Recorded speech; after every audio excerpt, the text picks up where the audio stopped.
പ്രവാസികളുടെ പണം ഏറ്റവും കൂടുതൽ എത്തുന്നത് ഇന്ത്യയിലേക്കാണെന്നാണ് പുറത്തുവരുന്ന റിപ്പോർട്ടുകൾ സൂചിപ്പിക്കുന്നത്. ലോകബാങ്കാണ് ഇത് സംബന്ധിച്ച കണക്ക് പ്രധാനമായും പുറത്തുവിട്ടത്. 2024 ഇന്ത്യയിലേക്ക് ഇത്തരത്തിൽ എത്തിയത് $129 ബില്യൺ ആയിട്ടാണ് കണക്കുകൾ സൂചിപ്പിക്കുന്നത്. അതായത് ഏകദേശം 10.7 ലക്ഷം കോടി രൂപയാണ് എത്തിയിരിക്കുന്നത്. 2023 വൻ വർധനവാണ് കണക്കിൽ പ്രധാനമായും ഉണ്ടാകുകയും ചെയ്തത്. കഴിഞ്ഞ വർഷം 8.95 ലക്ഷം കോടിയായിരുന്നു പ്രവാസികൾ ഇന്ത്യയിലേക്ക് പ്രധാനമായും അയച്ചത്. അതായത് ഈ വർഷം 3.2% വർധനവാണ് ഉണ്ടായിരിക്കുന്നത്. എന്നാൽ ഇതാദ്യമായല്ല ഇത്തരത്തിൽ ഇന്ത്യയിലേക്ക് എത്തുന്ന പ്രവാസി പണത്തിൽ വർധനവ് രേഖപ്പെടുത്തുന്നത് എന്നതും ഏറെ ശ്രദ്ധേയമാണ്. 2022 $111.22 ബില്യൺ ആയിരുന്നു. അതായത് ഏകദേശം 9.28 ലക്ഷം കോടി രൂപയാണ് രാജ്യത്തേക്ക് എത്തിയത്.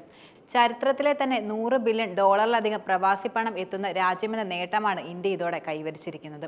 മുൻപ് പ്രധാനമായും രാജ്യത്തേക്ക് ഏറ്റവും കൂടുതൽ പണം എത്തിയിരുന്നത് ഗൾഫ് നാടുകളിൽ നിന്നായിരുന്നു. എന്നാൽ ഇപ്പോൾ US, UK, ഓസ്ട്രേലിയ, കാനഡ തുടങ്ങിയ രാജ്യങ്ങളിൽ നിന്നെല്ലാം പണം എത്തുകയും ചെയ്യുന്നുണ്ട്. കോവിഡിന് ശേഷം ആഗോളതലത്തിൽ തൊഴിൽ വിപണി ശക്തിപ്പെട്ടത് ഗുണകരമായെന്നാണ് പ്രധാനമായും വിലയിരുത്തപ്പെടുന്നത്. വരും വർഷങ്ങളിലും ഇന്ത്യയിലേക്ക് എത്തുന്ന പ്രവാസി പണത്തിൽ കുത്തനെ വർധനവുണ്ടാകുമെന്ന് തന്നെയാണ് നിലവിൽ പ്രതീക്ഷിക്കുന്നത്.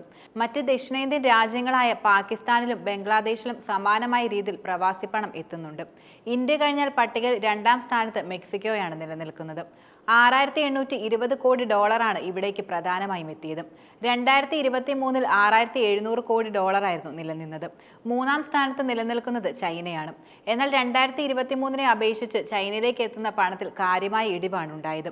2023 5,000 കോടിയാണ് വന്നതെങ്കിൽ ഈ പ്രാവശ്യം അത് വെറും 4,800 കോടിയായിട്ടാണ് നിലനിൽക്കുന്നത്. ഫിലിപ്പൈൻസ് 4,000 കോടിയും പാകിസ്ഥാൻ 3,300 കോടിയും എന്നിങ്ങനെയാണ് പട്ടികയിലുള്ള മറ്റ് പ്രധാന രാജ്യങ്ങൾ. 2024 ദക്ഷിണേന്ത്യൻ രാജ്യങ്ങളായ ഇന്ത്യ, പാകിസ്ഥാൻ, ബംഗ്ലാദേശ് എന്നിവിടങ്ങളിലേക്കാണ് ഏറ്റവും കൂടുതൽ പണം എത്തിയിരുന്നത്. രേഖാടിസ്ഥാനത്തിൽ നോക്കിയാൽ 11.8% വർധനവാണ് പ്രധാനമായും ഉണ്ടായത്. ഇന്ത്യ ഉൾപ്പെടെയുള്ള ലോ ആൻഡ് മിഡിൽ ഇൻകം രാജ്യങ്ങളിലേക്ക് 2024 മൊത്തം $68,500 കോടി പ്രവാസി പണം എത്തുമെന്നാണ് നിലവിൽ പ്രതീക്ഷിക്കുന്നതെന്നും ലോകബാങ്ക് വ്യക്തമാക്കിയിട്ടുണ്ട്.